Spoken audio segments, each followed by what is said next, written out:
bà chỉ còn lại ta là công ro nông bát tè là bênนี้ក្រុមការងារខ្ញុំបានមកដល់ទីនេះតែម្ដងបាទ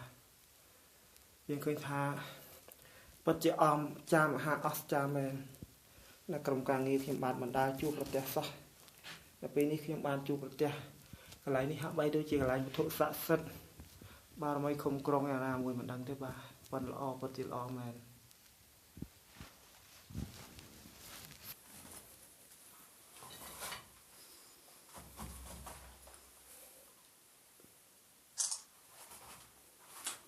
ស័ក្តិសិទ្ធិណាស់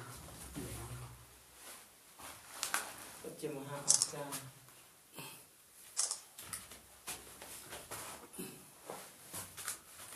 អូនអេបតិចអត់អូនអេបមកនេះតិចមកជួយមកដាក់គូរីសិទ្ធណាជួយ